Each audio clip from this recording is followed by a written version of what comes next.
Hello hi, welcome back to miracle life with Rekha Shri channel. இன்றைக்கி நம்ம இந்த வீடியோவில் எதை பற்றி பார்க்க போகிறோம் அப்படின்னா, நமக்கு சீக்கிரமாக கிரகணம் நடக்க இருக்குது. அதை பற்றி தான் இந்த வீடியோவில் கொஞ்சம் டீட்டெயிலாக பார்க்க போகிறோம். கிரகணம் என்றைக்கு நடக்குது, எந்த டைமில் நடக்குது, ப்ரெக்னென்சி லேடிஸ் எந்த மாதிரியான விஷயங்கள் செய்யலாம் செய்யக்கூடாது அப்படிங்கிறத பற்றி தான் இந்த வீடியோவில் பார்க்க போகிறோம். ஃபஸ்ட்டு கிரகணம் என்றைக்கு நடக்குது, என்ன கிரகணம் அப்படின்னு கேட்டிங்கன்னா, சந்திர கிரகணம் தான் நடக்க இருக்குது. இந்த டேட்டில் அப்படின்னா வருகிற செப்டம்பர் 7ஆம் தேதி தான் சந்திர கிரகணம் நடக்க இருக்குது. எந்த டைமில் நடக்குது அப்படின்னா, செப்டம்பர் 7ஆம் தேதி இரவு 9:28க்கு தொடங்கி செப்டம்பர் 8ஆம் தேதி அதிகாலை 1:26க்கு இந்த கிரகணம் முடிவடையுது.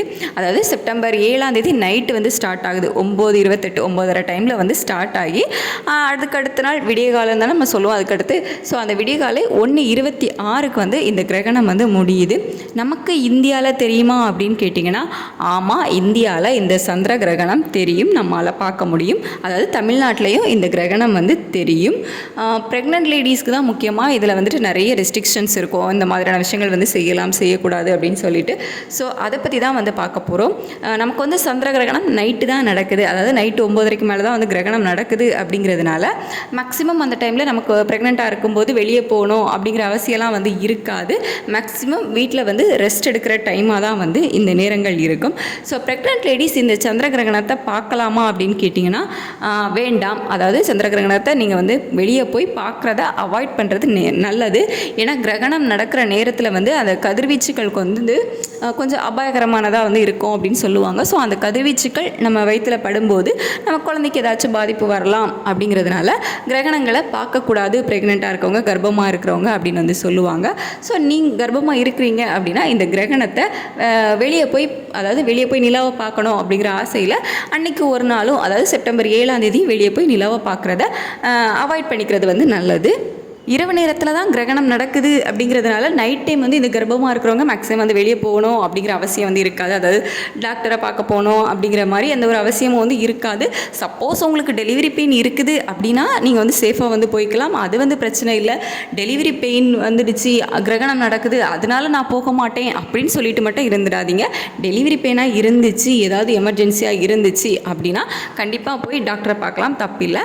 மற்றபடி சும்மா அன்றைக்கி வெளியே போகிறது அந்த மாதிரி விஷயங்களை நைட் டைமில், அந்த நைட்டு கிரகணம் நடக்கல அந்த டைமில் அவாய்ட் பண்ணிக்கோங்க. நெக்ஸ்ட்டு சாப்பாடு பார்த்திங்க அப்படின்னா அசைவ உணவுகளை கொஞ்சம் அவாய்ட் பண்ணிக்கோங்க. அதாவது லைட்டான ஃபுட்டு எடுத்துக்கோங்க. இந்த அசைவ உணவுகள்லாம் நமக்கு செரிமானம் ஆகிறதுக்கு கொஞ்சம் டைம் எடுத்துக்கும் நல்லாவே. ஸோ நைட் டைமில் மேக்ஸிமம் லைட்டான ஃபுட்டு தான் எடுத்துப்போம். இந்த நைட்டு கிரகணமாக இருக்குது அப்படிங்கிறதுனால அந்த கதிர்வீச்சுக்கள்னால பார்த்திங்க அப்படின்னா நமக்கு ஈஸியாக டைஜஷன் ஆகாது. ஸோ அதனால் கொஞ்சம் லைட்டான ஃபுட்டு நீங்கள் கிரகணத்துக்கு முன்னாடியே எடுத்துக்கிட்டீங்க அப்படின்னா நல்லது. ஸோ ஒரு 9-9:30க்கெலாம் தூங்க போயிடுங்க. ஸோ அதுக்கு முன்னாடி உங்களோட உணவுகளை முடிச்சுக்கோங்க. முக்கியமாக இந்த அசைவ உணவுகளை அவாய்ட் பண்ணிவிட்டு கொஞ்சம் உணவுகள் கொஞ்சம் லைட், அதாவது இட்லி தோசை இந்த மாதிரி கொஞ்சம் லைட்டாக இருக்க மாதிரி இந்த வெஜிடேரியன் உணவுகளை பார்த்துக்கோங்க. இதனால் உங்களுக்கு செரிமான பிரச்சனைகள் வராமல் இருக்கும். நெக்ஸ்ட் கிரகணம் இருக்கும்போது எப்போவுமே இந்த கத்தி, அருவாள் இந்த மாதிரி கூர்மையான பொருட்களை எடுக்கக்கூடாது அப்படின்னு சொல்லுவாங்க. ஸோ அதுவும் இதுதான் நமக்கு அந்த கிரகணம் நடக்கும்போது இந்த கதிர்வீச்சுக்கள்னால நமக்கு அந்த என்ன சொல்கிறது, கை ஸ்லிப் ஆகிறது இந்த மாதிரி விஷயங்கள்லாம் நடக்கும். அதனால தான் இந்த கூர்மையான பொருட்களை எடுத்து கட் பண்ணக்கூடாது. அதாவது ப்ரெக்னெண்ட்டாக இருக்கவங்க முக்கியமாக இந்த மாதிரி கூர்மையான பொருட்கள்லாம் எடுக்கக்கூடாது அப்படிங்கிற மாதிரி சொல்லுவாங்க. ஸோ அதையே கொஞ்சம் நீங்கள் ஃபாலோ பண்ணிக்கோங்க. நெக்ஸ்ட் தர்ப்பப்பை புல் நம்ம சாப்பாடு மேலே, அரிசி மேலெலாம் போட்டு வைப்பாங்க. ஸோ அதெல்லாம் நீங்கள் ரெகுலராக ஃபாலோ பண்ணிகிட்ருக்கீங்க அப்படின்னா ஃபாலோ பண்ணுங்கள். இல்லை அப்படின்னா ஃப்ரீயாக விட்டுருங்க. நெக்ஸ்ட் கிரகணம் முடிஞ்ச உடனே குளிக்கணும் அப்படிங்கிற மாதிரி சொல்லுவாங்க. ஸோ கிரகணம் நமக்கு செப்டம்பர் 8ஆம் தேதி அதிகாலையில் 1:26க்கு முடியுது. ஸோ அப்போவே நீங்கள் எழுந்து குளிக்கணும் அப்படிங்கிற அவசியம்லாம் இல்லை. கிரகணம் முடிஞ்சு அதுக்கடுத்த நாள், அதாவது செப்டம்பர் 8ஆம் தேதி காலையில் நீங்கள் வழக்கம் போல் எழுந்திருப்பீங்களே. ஸோ எந்திரிச்சதுக்கப்புறமா நீங்கள் குளிச்சிக்கலாம். அதெல்லாம் பிரச்சனை இல்லை. கிரகணம் முடிஞ்சு அந்த 1:26 முடிஞ்ச உடனே குளிக்கணும் அப்படிங்கிற அவசியம்லாம் கிடையாது. ஸோ காலையில் எழுந்திரிச்சு வழக்கம் போல் நீங்கள் குளிச்சுட்டு உங்கள் வேலைகளை பார்க்கலாம். அவ்வளோதான். ஸோ வீட்டில் நல்லா, அதாவது நைட் டைம் தான். ஸோ மேக்ஸிமம் ரெஸ்ட் எடுக்க தான் டைம்.